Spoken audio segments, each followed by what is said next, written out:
I'm Bia, and welcome back to Card Deck Reader for Teens. Card Deck Reader for Teens is a place where teens can come together with other teens to learn about Spiritist teachings and topics in a way that makes sense to us as teens in modern society. Last week we had a little issue and the show went up late, so if you guys thought that there wasn't one or that you missed it, it did go up later on in the week. So please go back, because then we're just continuing off of that. So please go back and listen to that one first if you missed it last week. So last week we left off in the middle of the section that was titled Relationships Beyond the Grave. So basically it was saying relationships that we have in the spirit world after we disincarnate. So let's just get right to it. Question 278. Are the spirits of different orders mixed together? And the spirits answered, yes and no. That is, they may see each other, but they are distinguished from each other. They avoid or approach one another accordingly to the similarity or dissimilarity of their sentiment, as it also is the case amongst you. It is an entire world in and of itself, and yours is only a dim reflection of it. Those of the same order are drawn together by a sort of affinity, and they form groups or family of spirits united by sympathy and purpose. The good ones by their desire to do good, the evil ones by their desire to do evil, by shame for their wrongs, and by the need to find themselves among others like them.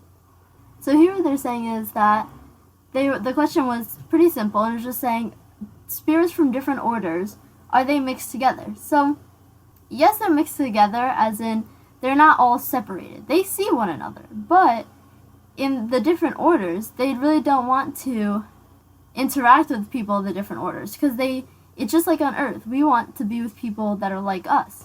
So we have relationships with people that are like us and not differently. So it kind of works the same in the spirit world. They want to have relationships with those who are similar to them and in the same order and have the same thoughts.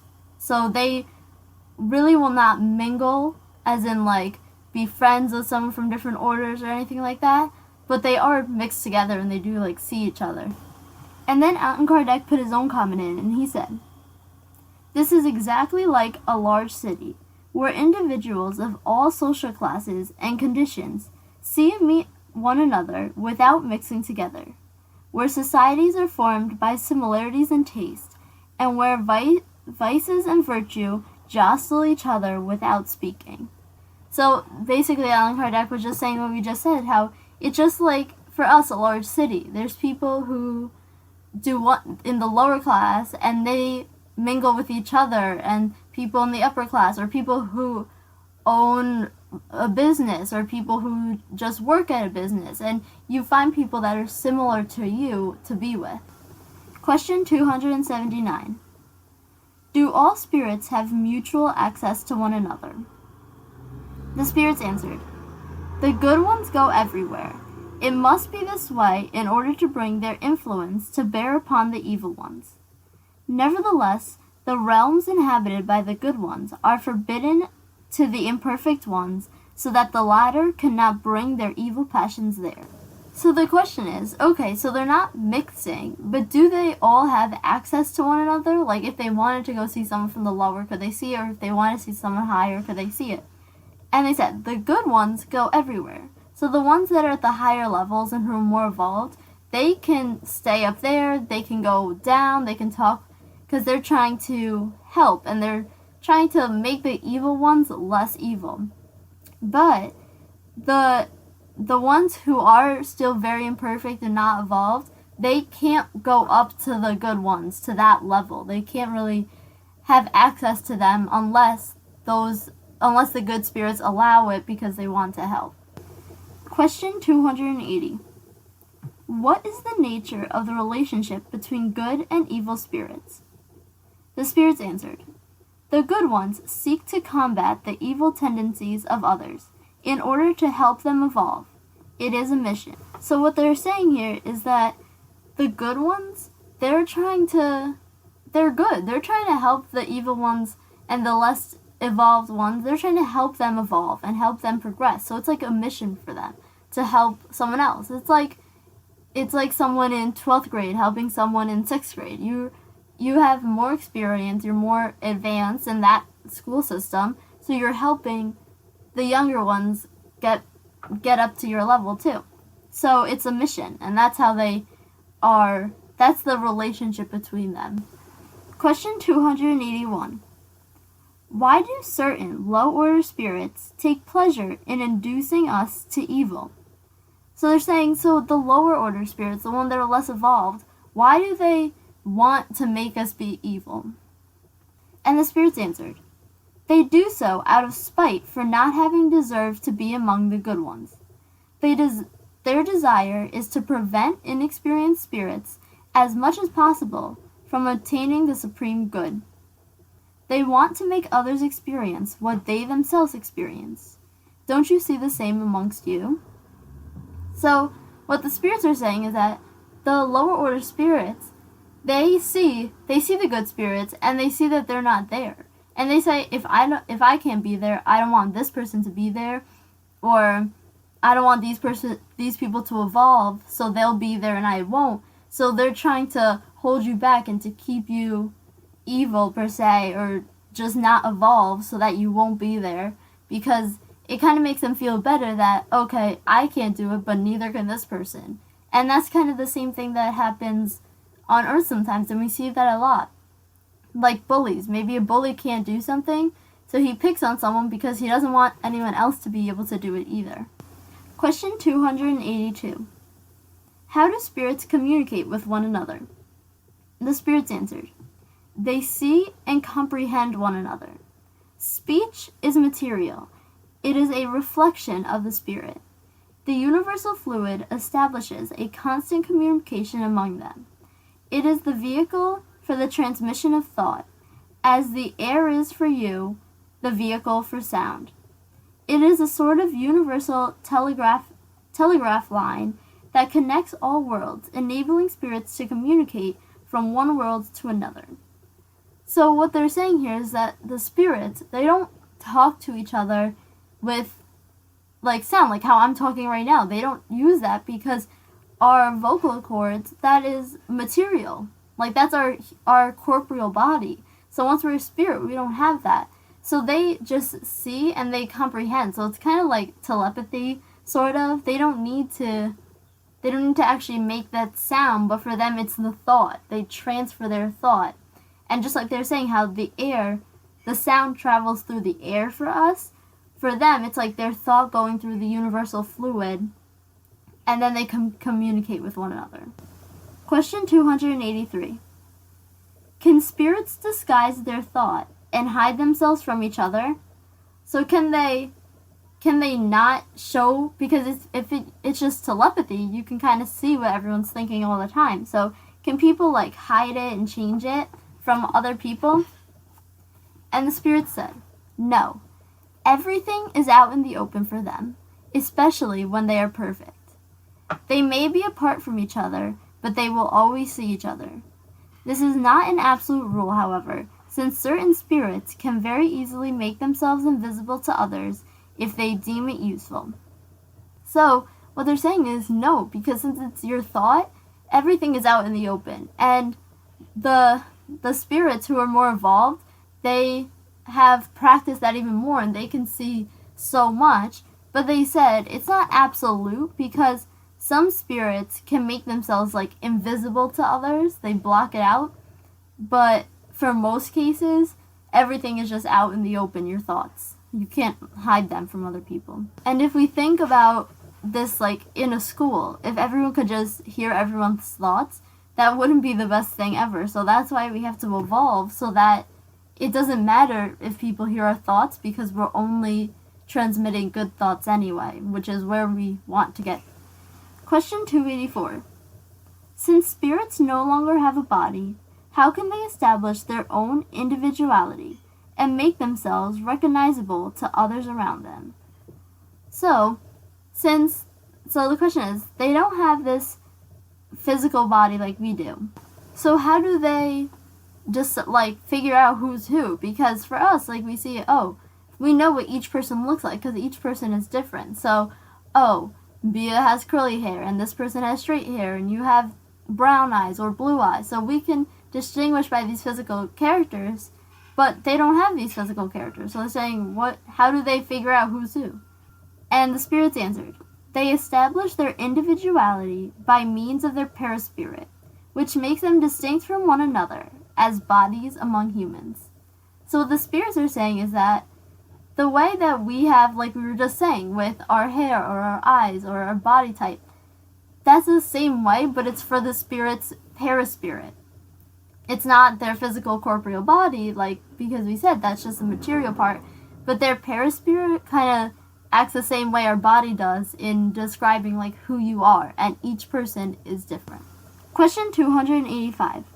Do spirits recognize each other after having lived here on earth?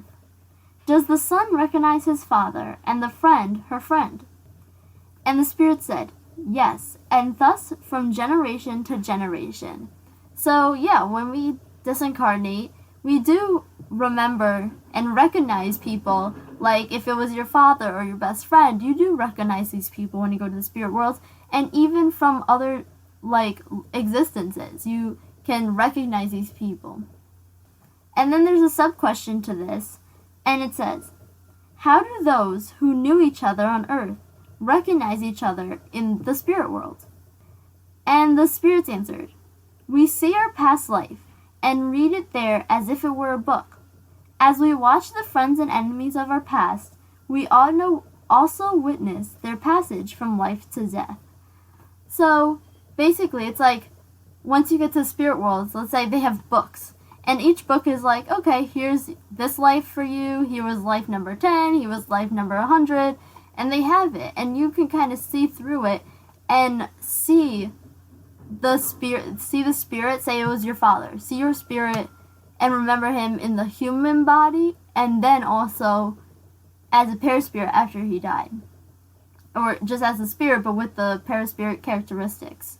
So they can kind of see both and make that connection. Question 286. Upon leaving its mortal remains behind, does the soul immediately see the relatives and friends who have preceded it in the spirit world? And the spirits answered, not always immediately. We have already said it requires some time to recognize its situation and shake off the material veil. So the question was that right after death of your corporeal body, are you immediately going to see friends and family and loved ones and relatives? And the spirits answer, not immediately, because right after that corporeal death, the spirit has to take time to realize what's happening and to kind of shake off the material veil, because they're still very focused on material things. They were just in a material body in a material world. So it takes some time to get that off, and then once they do that, which depends on each spirit at its own pace, then they will be able to recognize relatives and loved ones. Question 287. How is the soul received upon its return to the spirit world? And the spirits answered, the soul of the just, as a beloved and longing awaiting both brother or sister. The soul of the wicked, as a despised being. So basically they're saying, so how are they received in the spirit world when they return? What is their, like, greeting? And the ones who are good and who are more evolved, they are treated, they're beloved, and it's like a long lost brother or sister waiting for you with all this. It's like a good kind of anxiety, because you're like, oh my god, I want these people, and it's like catching up with them again, someone you haven't seen in a long time. But if it's wicked and they're still very evil and not very evolved at all, then they're kind of seen as a despised being. They're kind of like, oh, don't really want you. Well, not that you don't want you, but you still have a lot of evolving to do. Question 288. What sentiment do impure spirits experience at the sight of another evil spirit who has just arrived? So, these impure spirits that are already in the spirit world, that are not evolved, when they see another evil spirit coming, what do they do? What do they feel when another evil spirit is arriving? And the spirits answered, evil spirits are pleased at seeing beings who resemble them, and who are deprived, like they are, of infinite happiness. Just like on earth, it is a rascal among equals. So they're happy because they think again. Like we were saying before, how they're bad and they're not happy, but at least that person isn't too. So they kind of think that way. Very primitive, not thinking of one another. They're just thinking, oh, at least I'm not the only one. At least that guy's here too, or that girl is here too. Question 289. Do our relatives and friends sometimes come to meet us when we leave the earth? So, do they come to greet us and meet us when we leave? And the spirits answered, yes, they come to meet the soul they loved. If they have escaped the dangers of the road, they congratulate it as though it were returning from a journey, and they help it to break free of its corporeal bonds. So what they're saying right here is that if it's if you had some trials and you've overcome that, and then they kind of greet you wow, good job, you're getting there in your journey, it's like you're returning back home, and they help you get out of those material bonds. Then the spirits continue. It is a blessing granted to good spirits when those who love them come to meet them. On the other hand, those who are blemished remain in isolation or are surrounded only by spirits like themselves. It is a punishment. So that's that welcome back kind of celebration with people you know. That's for the good spirits who it's kind of like a little reward. You did good, so now here's people that you love. And but for the evil spirits, for them it's more of a punishment. They don't see any of these people, and they're only around these other less evolved people, or just by themselves altogether. So that's kind of a punishment for them to realize that you can't just get everything when you do the wrong thing constantly. Question 290. Are relatives and friends always reunited after death? And the spirits answered, that depends on how evolved they are and the path they are following for their advancement. If one of them is more advanced and progresses more quickly than the other, they cannot remain together. They may see each other occasionally, but they will not be reunited until they walk side by side, or when they have reached equality of purification. Moreover, being kept from seeing relatives and friends is sometimes a punishment.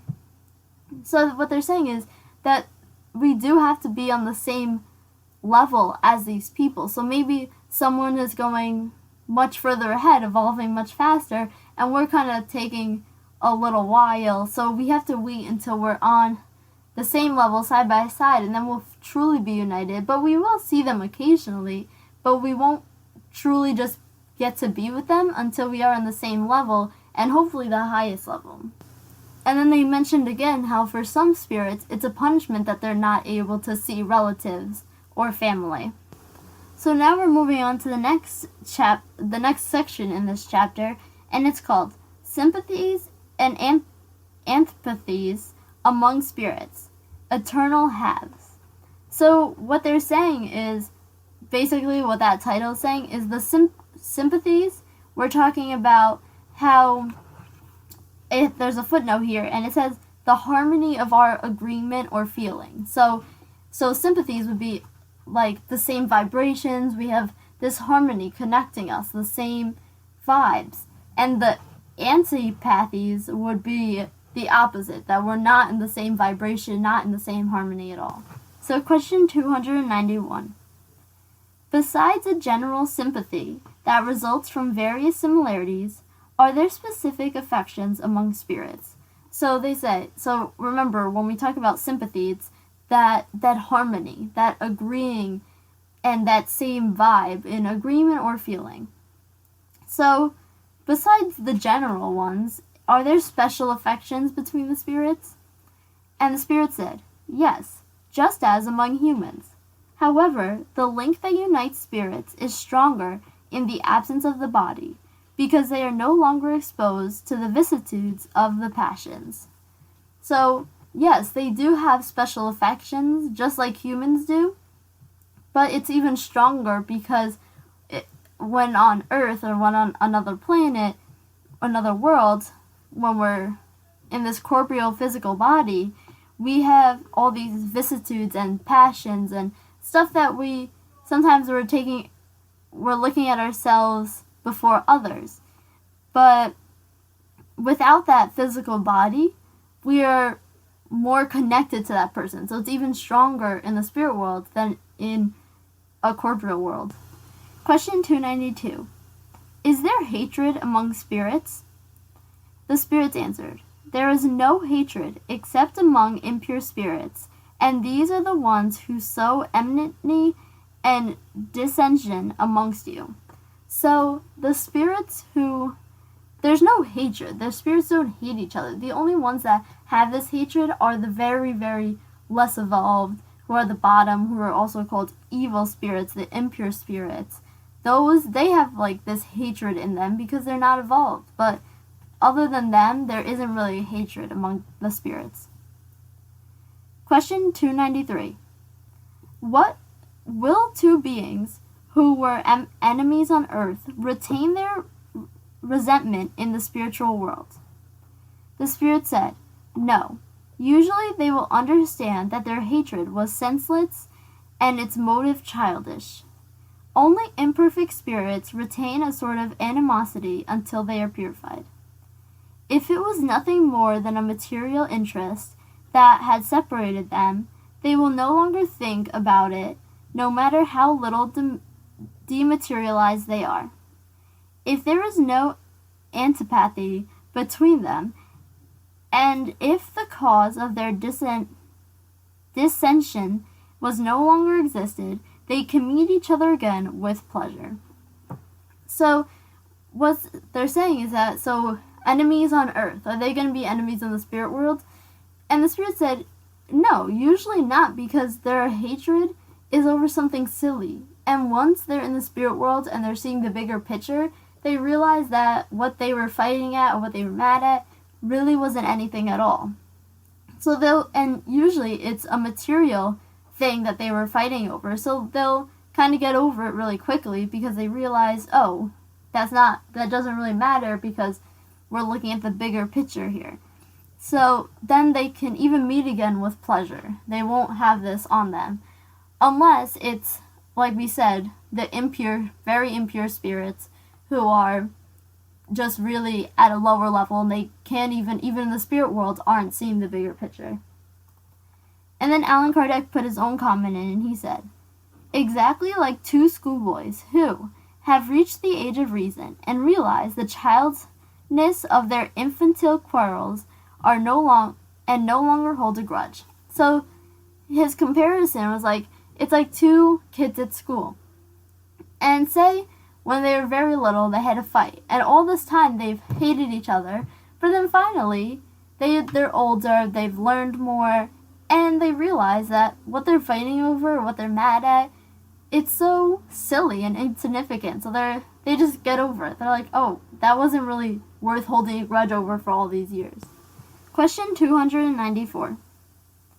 Is it the remembrance of the wrongs that two individuals have committed against each other an obstacle to their sympathy?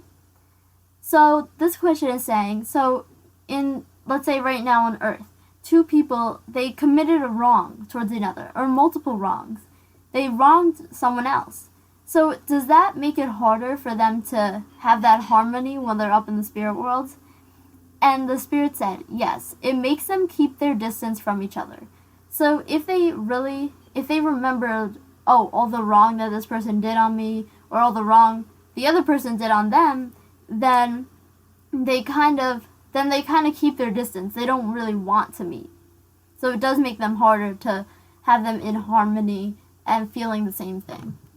So that's where we'll leave off today, but before we leave off, I'd like to read our message from the Daily Book of Positive Quotations by Linda Picone. Seeking and striving. I am seeking. I am striving.